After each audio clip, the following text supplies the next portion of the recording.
Oh, that was fucking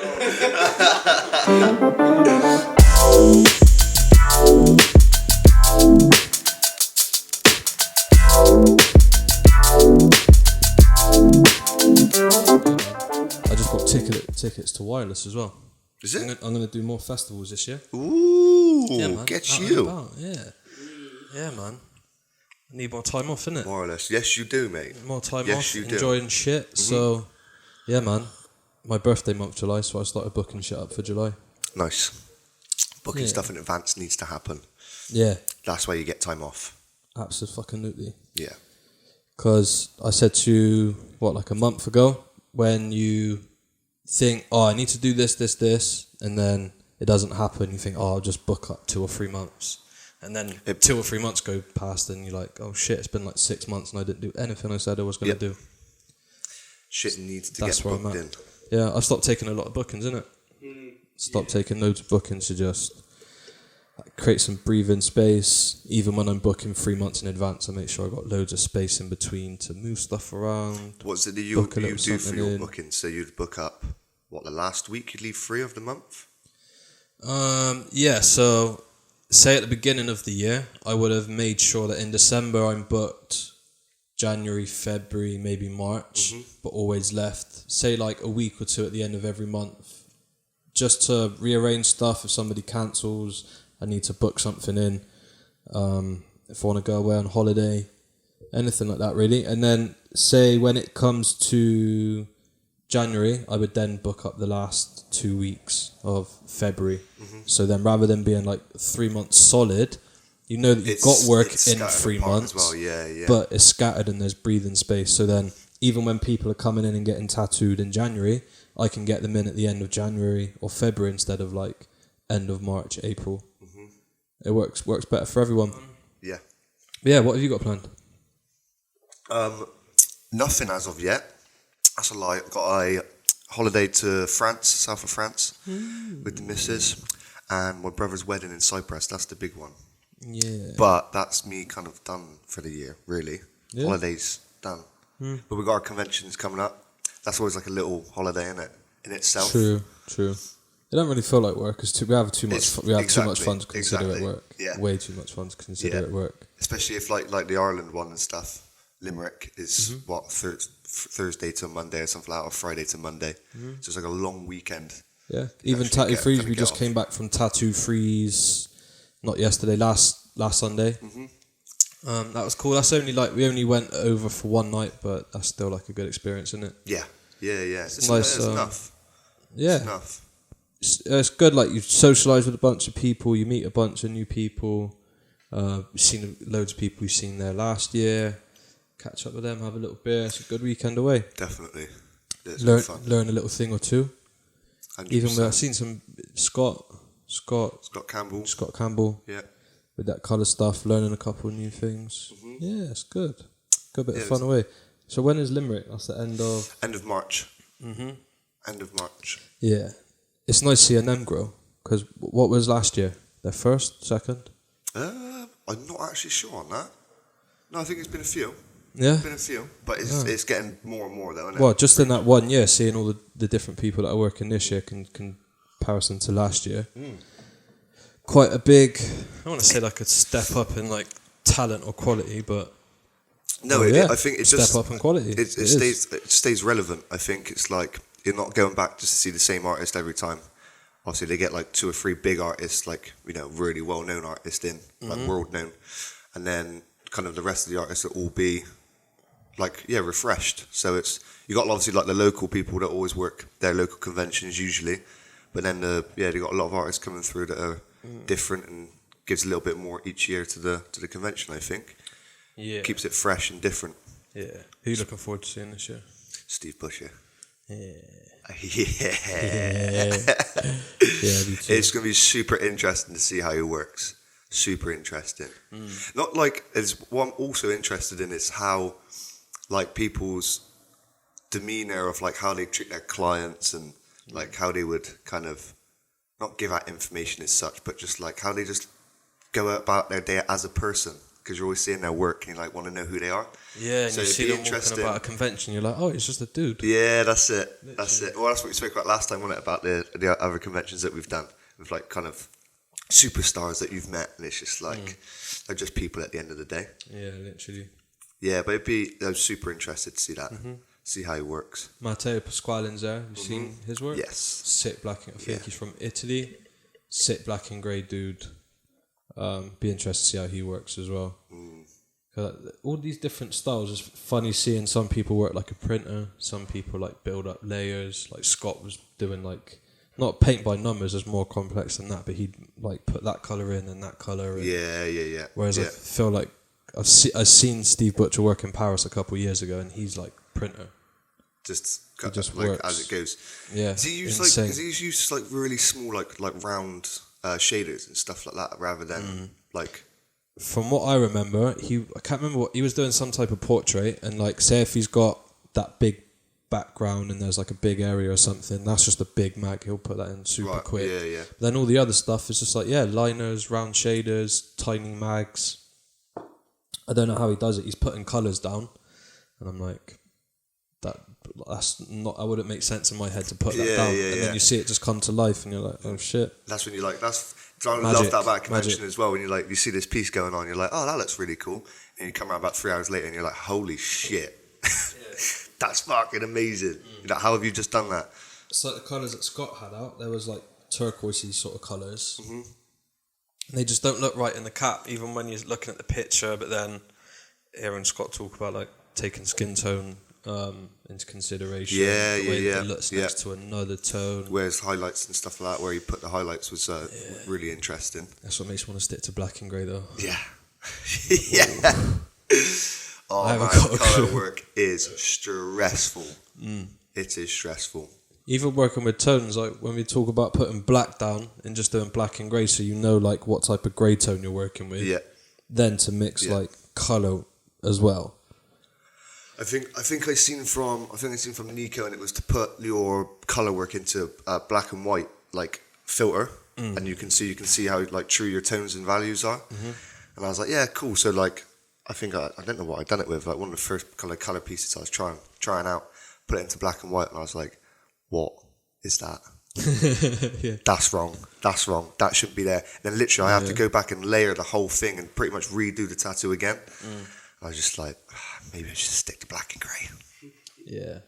So messy as well. I feel like I go for a whole roll of plenty. Literally like about 4 or 5 rolls. Yeah, literally. At least, I don't know, at least I tried. As an apprentice, what would be the main thing that you'd want to take from conventions? Like seeing people, meeting people, seeing how they work? It's like meeting people, just meeting new artists, really getting your name out there and just socialising at local conventions. And obviously like the big ones, with the big names that you said, Steve Butcher, is just be wicked to go see him, see how they work, process, the steps they take, their mindset, like you said, the person they are. Yeah. That's the shit. That's the shit. Yeah. I feel like that's the best setting as well that I've got. The best sort of like help that I've got has been in those sort of settings where you've maybe watched someone work, they've like seen you, they've acknowledged you a couple of times throughout the day, and then you catch them at the end of the day and you sort of have a beer with you and you talk. And mate, I've been in situations like Milan speaking to certain people, and you have to pinch yourself a little bit because you feel like you're living on your Instagram timeline. Where you're literally like, oh shit, there's so and so, and there's so and so. Yeah. And like they're all cool people. Yeah.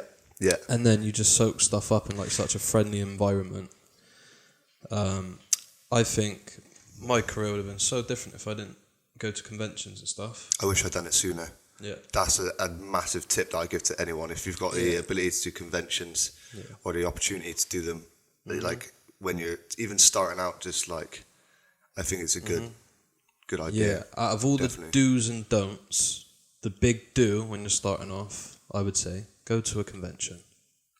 Go to as many conventions as you can, actually. I would say that's the big do.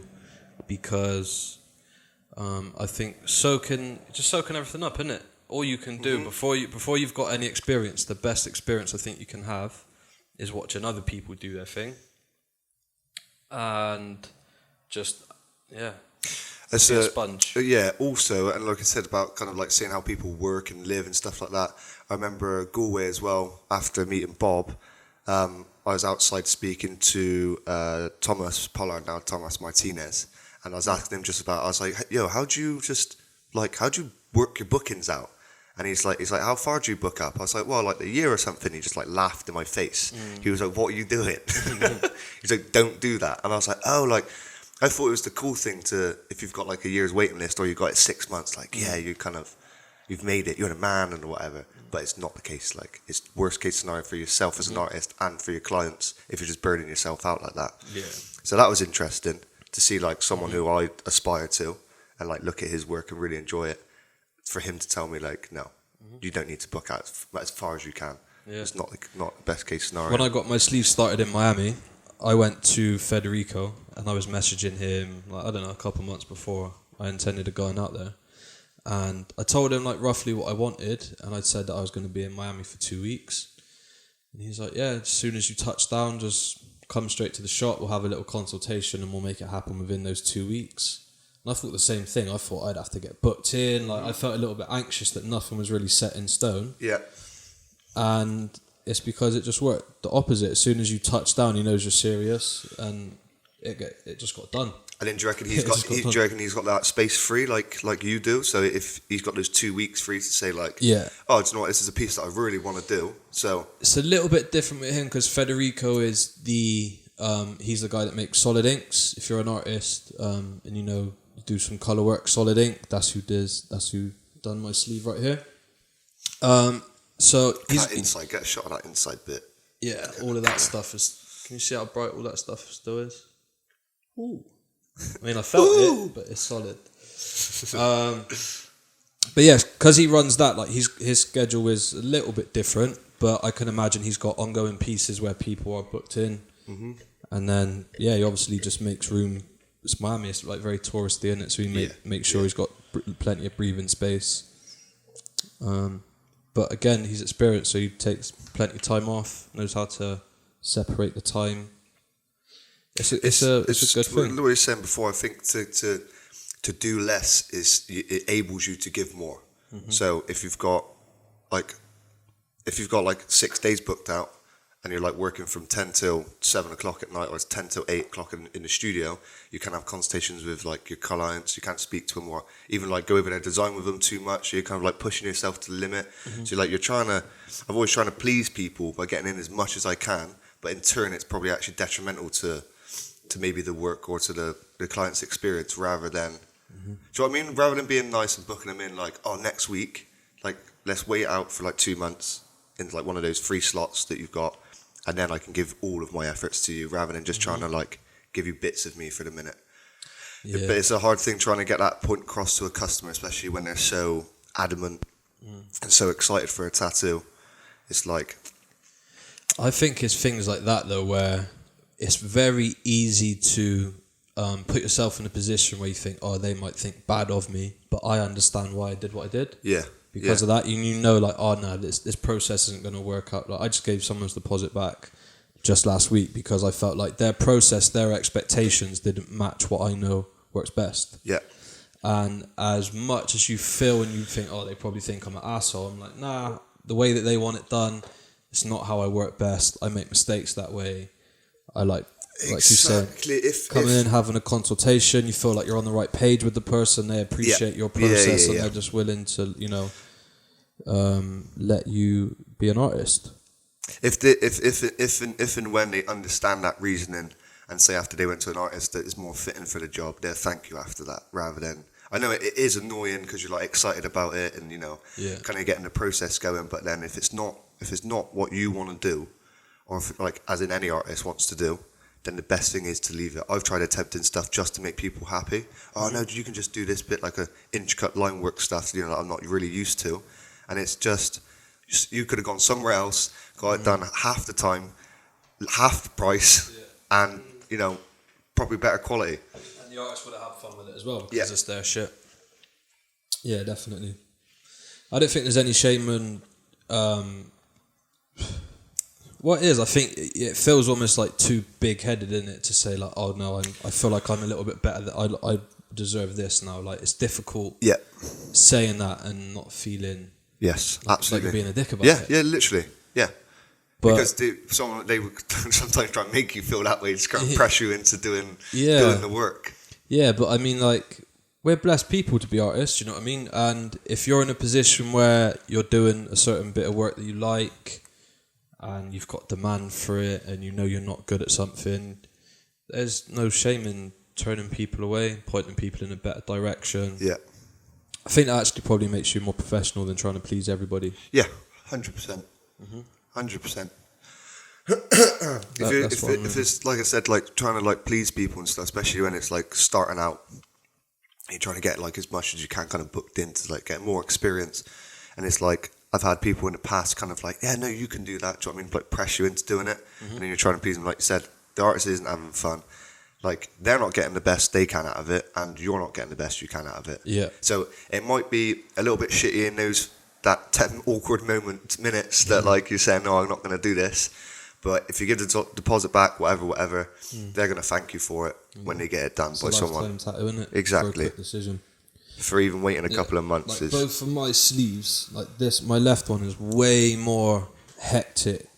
There's way more going on than there is on the right sleeve. Yeah. And just because like everything on my left arm is just like pieced together, it's just not pieced together well. Like the composition's not great, things don't overlap, there's not any like depth or anything like that. Yeah. Whereas my right arm, everything overlaps. There's depth, there's flow, there's thought of composition and all stuff like that. And I felt more comfortable getting that done because the artists were like letting me do what made me feel comfortable, purely out of inexperience. And I learnt that when, obviously I'm going into this with like a tattoo apprentice's mind, so I'm probably a little bit more open-minded than what a regular client would be. But I just learnt that like this guy knows what he's doing. Let me see when he's saying no, I'm going to do it like this. Let me figure out why, and then I start realizing that he knows what he's doing. Like, I just stopped talking. I said like I want cherry blossoms and lotuses, and he's like, no, typically we do it like this. Well, after a while, I just stopped talking. Do you know what? It's like I can understand that from a client's point of view. Exactly what you're saying is because. Like you feel like I've been looking at my design of what I want for maybe like a year or two, something like that. Like the back piece that Ozzy and yourself are starting on myself, I've wanted that since I was probably about 17, I think. So what's that, almost 10 years later, and I'm only getting it done now. But it's just like, I said to you, and I said to Oz, this is the idea, this is your field of work, you go and do that. But I can understand why a client would be like, but I've looked at my design, what I want for about 2 years now. You've literally just seen it for about 15 minutes and you're telling me I need to change it. So I know I can understand why it's going to be a bit like as a shock and be like, well, what the fuck are you talking about? I know what I want. You don't know what I want. But listen to the artist, understand and trust their process. If you've picked them for that reason, you have to trust their process. Like I had a client in recently that come to me, and to be fair, what he brought to me was super cool. Like he had all these different pictures drew out, and he like pretty much laid out his sleeve for me. But I had to go back to the drawing board and say to him why, just like almost like an apprentice lesson. Like this sleeve, like the composition is too busy. There's not enough contrast and proportions and blah blah blah. And he sort of like let me take the wheel and do my own thing on it. But like he didn't understand why his way didn't work, but he was comfortable me changing it. Yeah. Which is like, cool. That's cool. Like, I'm more than happy to explain why something will work. And then when I do, he's like, oh yeah, sick. Okay, now I see why it works. Same way with Callum. When he comes in, wants a half sleeve, 2 lions, 2 cubs, and like a waterfall to represent his family. But he's going to get a sleeve eventually. And I'm like, well, those ideas, they would work in a sleeve now. Like, if you're going to do it eventually, it's best to just wait or make the commitment now. Because if I did that half sleeve as a half sleeve and then extended it, that sleeve composition might look too busy. The hardest thing of that is when people say they want a 3/4. Like, my best you're friend going to take it down that much. I know you are, and I'm not going to fit anything in there. I got friends like tough. That. Adam, you know who you are. You know who you are. Yeah, no, it's You know, I love you. it's hard, but like I said, if you're, from a client's perspective, if you trust your artist, if that's the reason why you picked them, if you like their work, trust their process, they know. That's the what they're biggest doing. thing, I've had it where someone's like, "Oh, I've been following you for a long time and I like your work," and then they ask for something that I don't do. Yeah, I'm like, I appreciate it. Don't think I don't appreciate That's it. But like we're saying, like there's a better artist See, for it. I don't do that's this, and then they get offended when you're like, That's so hard, especially when someone says that. Like, oh, I've been like wanting to get tattooed from you for like 2 years now. I've seen all your stuff, and then you send you something. And you're just like, you've been such a nice person. You said such kind words to me. How can I say no now? But, you know what I mean? But it's like you got to understand. Well, from my experience, I have to say no to the stuff that I know I couldn't bring the best out of. yeah, So put it on to another artist, or maybe saying like something that would, if they're open-minded about it, something that would work that I could do better myself. So like changing the design up a little bit or the idea behind it, something like that. yeah, But yeah, it's so hard not to sound like an asshole. It's yeah. like, shit. But it's for the greater good. The greater good. The greater good. Stop saying that! Yeah. What did you learn about the process, like design process, like learning about clients, the process, difficulties? Like, what have you learned and seen that you didn't expect? Yeah, well, it's a lot of questions that you thought would be quite obvious that you have to answer. But then looking back on it as in a client's view, it won't be obvious to them. Is that good? Is that alright? Am I close enough? Smell it. Smell it. Yeah, no, it's just like you said. Callum came here with an open mind and let you do your thing, and it came out a lot better than it would if he would his thing. If you know what I mean? Yeah.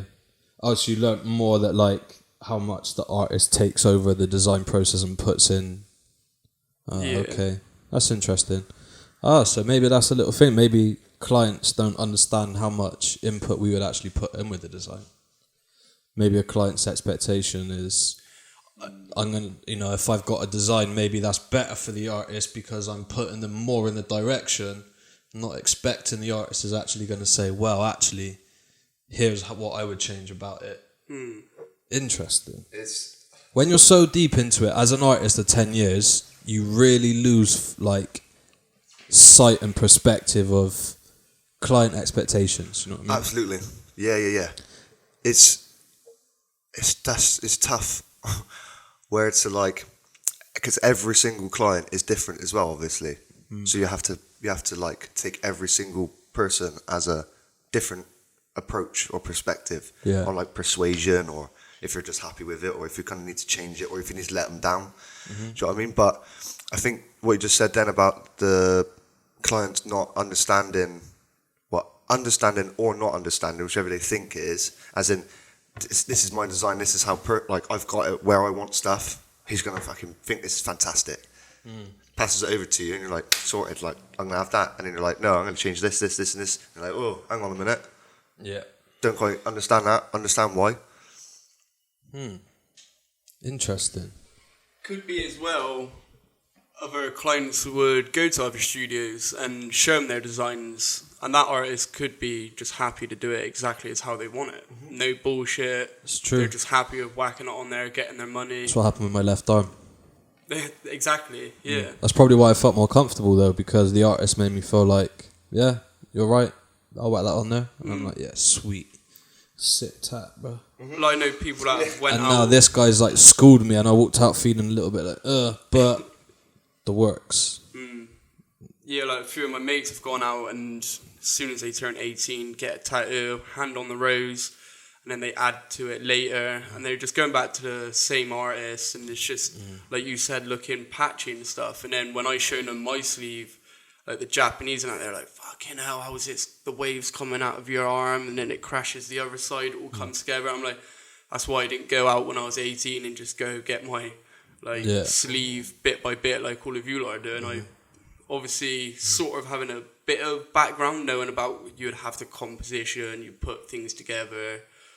Yeah, just obviously I gave you all the trust, didn't I? I just said main elements, do your thing. Like. That's a perfectly good point. So it's how can us as artists mainly put out to clients that want to know more information about how to structure their design process with us. Like how can we like it needs to be that step in between finding your design to talking to your artist. There should be like 3 levels Yeah. of like compromise. Yeah. Like, do you know exactly what you want? Do you kind of know, or like free reign? That'd be cool.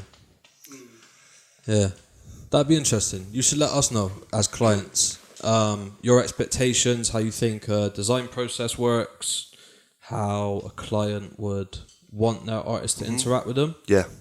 Yeah. I guess every client's going to answer that differently. Yeah, exactly. Which is like the fun thing because you have to approach every client differently. But it'd be interesting to see what clients think, like what criteria they think that they need, and what we think we need from them. If that makes sense. So if you could summarize like a perfect experience with a client, shoot.